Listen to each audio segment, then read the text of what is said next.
Hey, we're back again. Episode 2. So we'll be doing Genesis, chapter 4 to 6. If you've missed the first one, we've done chapter 1 to 3. So go back and watch it if you're new here. But if you're partaking along with this journey, and there's loads of you actually, we wouldn't have mattered. Even if there was just, 2 or 3 people that said, yeah, I'm up for that, I would have done it because I'm doing this anyway. So it would have been great. But the fact that we've got over 100 comments, people really involved in it, I kind of knew that it was going to be a popular thing because of the amount of people that talk about religion on the Red or Blue Pill channel. And when I first read the book, it blew my mind. So I just knew, that I needed to read more of it, basically. And I don't know where the journey's going to take me or you. I don't know, if we're all going to agree on it. Probably not. It's not going to be something we all agree on, is it? Let's face it, because people just interpret it completely different. Just to clear up, we are doing, so people have been mentioning the King James version, so I will go and do that, but I don't want to start and stop. So this is the one I'm doing, which is the contemporary version in English, which there is a few things, from what I can tell, that is differently translated. But it doesn't matter, because the reason I'm doing this channel is because I'm going to go through everything. So it doesn't matter where we start or where we finish, because from the start to finish, we're going to be a lot older. We're going to be a lot more knowledgeable. And we're going to be going over things that people don't want to, maybe, or haven't gone over, which is probably a good thing. So all it is one massive journey. This is where we're going to start, but trust me, I'm going to go over everything with a fine-tooth comb. So we're on chapter 4 to 6. Hang on, let me pause it and find. Yeah, and it's the English contemporary version. If you've missed chapter 1 to 3, it's on my channel, so go and watch that one first. Probably I would. But yeah. Right, with that being said, let's just roll into it, shall we? I will try and get to everybody's comments. I'm sorry I was a little bit late on that last one. I was just knackered. So yeah, I will. The idea is to engage and chat about this, and I am taking people's advice. The thing is that this is all completely new, so there is a part of I need to read it. There's people that's going to be ahead of me. There's going to be people that's sort of at the same sort of journey, and that's even not even get taken into consideration of having disagreements in between these little lines of what it is. But I know some of you are going to know far more, but I need to go through my process. So yeah, let's just go through it together. I will take everybody's little bits of advice and park it probably rather than talk about it, because if it's coming from a different text or different, I'll get there. Don't worry. We will all get there collectively. Here we go then, peeps. Chapter 4. Genesis 4. Adam and Eve had a son. Then Eve said, I'll name him Cain, because I got him with the help of the Lord. Later, she had another son and named him Abel. Abel became a sheep farmer, but Cain farmed the land. One day, Cain gave part of his harvest to the Lord, and Abel also gave an offering to the Lord. He killed the firstborn lamb from one of his sheep and gave the Lord the best parts of it. The Lord was pleased with Abel and his offering, but not with Cain and his offering. This made Cain so angry that he could not hide his feelings. The Lord said to Cain, What's wrong with you? Why do you have such an angry look on your face? If you had done the right thing, you would be smiling. But you did the wrong thing, and now sin is waiting to attack you like a lion. Sin wants to destroy you, but don't let it. Cain said to his brother Abel, Let's go for a walk. And when they were out in a field, Cain killed him.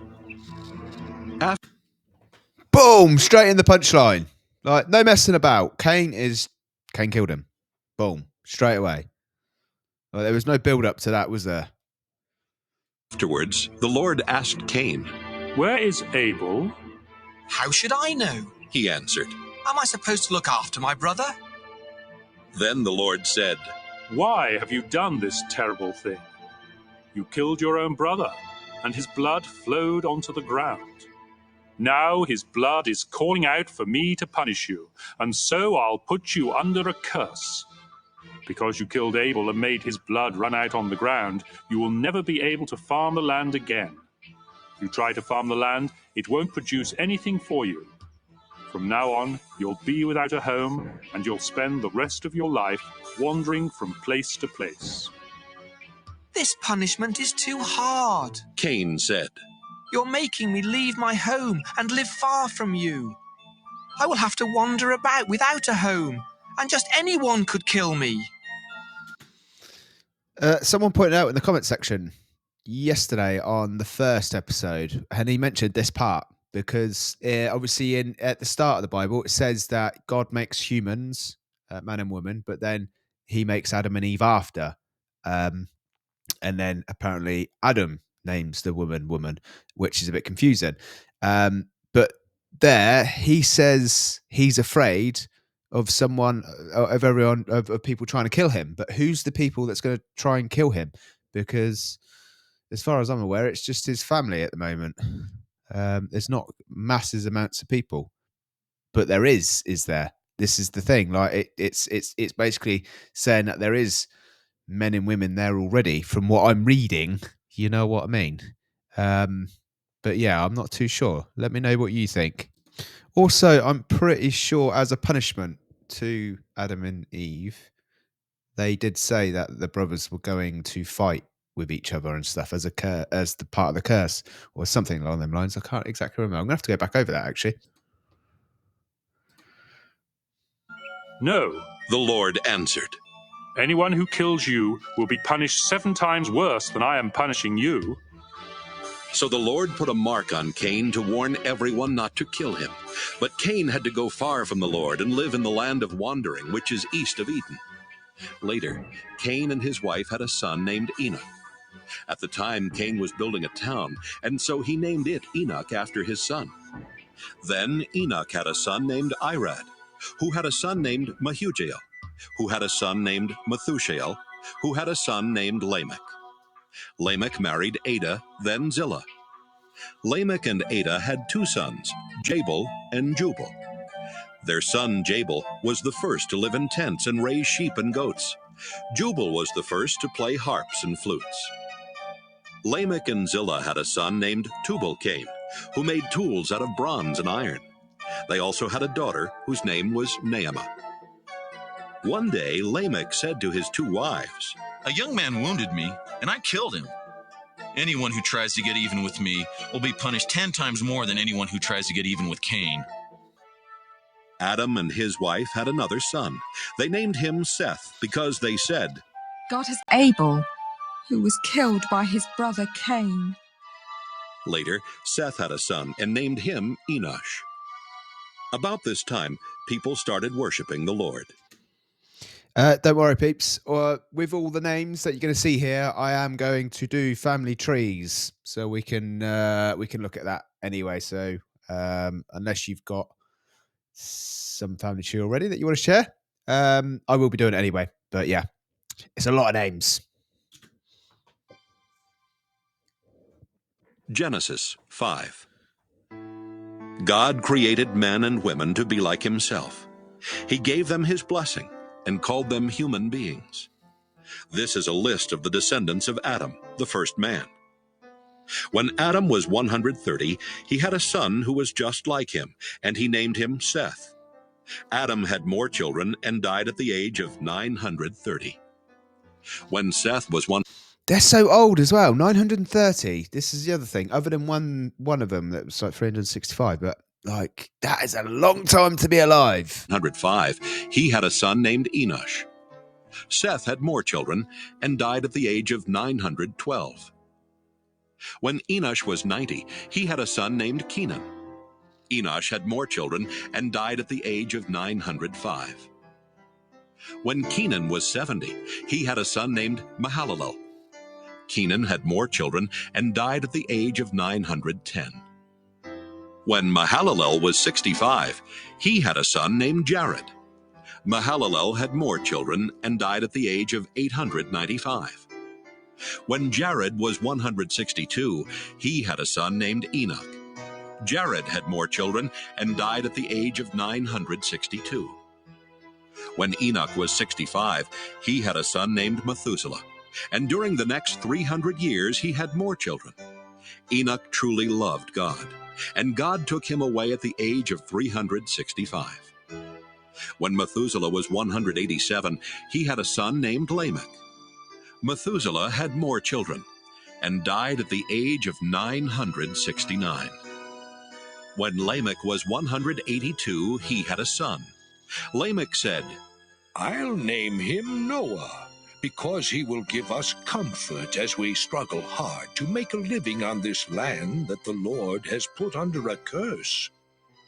Lamech had more children and died at the age of 777. After Noah was 500 years old, he had 3 sons and named them Shem, Ham, and Japheth. Genesis 6. So it's a lot of names there. A lot of names. Shem, Ham, and Japheth. And yeah, it's interesting. It's interesting. I'm going to play it more. I'm going to keep playing it, actually. More and more people were born until finally they spread all over the earth. Some of their daughters were so beautiful that supernatural beings came down and married the ones they wanted. Supernatural beings, like, that's an interesting terminology. I'm pretty sure it'd probably be different when we read something else, but supernatural beings sounds like Superman come tearing down. But yeah, this is the point where they start making the giants. Then the Lord said, I won't let my life-giving breath remain in anyone forever. No one will live for more than 120 years. The children of the supernatural beings who had married these women became famous heroes and warriors. They were called Nephilim and lived on the earth at that time and even later. The Lord saw how bad the people on earth were, and that everything they thought and planned was evil. He was very sorry that he had made them, and he said, I'll destroy every living creature on earth. I'll wipe out people, animals, birds, and reptiles. I'm sorry I ever made them. But the Lord was pleased with Noah, and this is the story about him. Noah was the only person who lived right and obeyed God. He had 3 sons, Shem, Ham, and Japheth. God knew that everyone was terribly cruel and violent, so he told Noah, Cruelty and violence have spread everywhere. Now I'm going to destroy the whole earth and all its people. Get some good lumber and build a boat. Put rooms in it and cover it with tar inside and out. Make it 450 feet long, 75 feet high, and 45 feet wide. So the earth is evil and a bad place. But I mean, God cursed the place already, right? For it to be. Did he not curse it at the start and say, because, I mean, that's basically what was going to happen if it's cursed, for people to fight each other, right? You know what I'm saying? You see what I'm saying? You know what I mean? Build a roof on the boat and leave a space of about 18 inches between the roof and the sides. Make the boat 3 stories high and put a door on one side. I'm going to send a flood that will destroy everything that breathes. Nothing will be left alive. But I solemnly promise that you, your wife, your sons, and your daughters-in-law will be kept safe in the boat. Bring into the boat with you a male and a female of every kind of animal and bird, as well as a male and a female of every reptile. I don't want them to be destroyed. Store up enough food both for yourself and for them. Noah did everything the Lord told him to do. Yeah, interesting.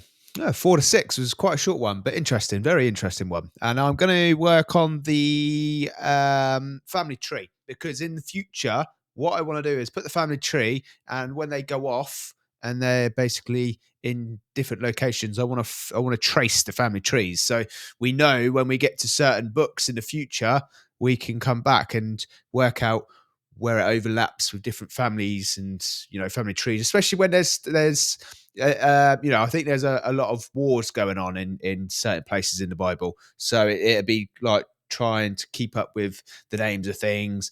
And then as we move on, you know, when all you experts that have read loads of it and we're starting to translate it into different Bibles and stuff, that's where it gets good. But this is the foundations at the moment, unfortunately. So for a lot of you, it may be going over old stuff, but, you know, hopefully it's not, you know, it's a little bit exciting, or, you know, I'm finding it exciting anyway. But yeah, I'll see you tomorrow.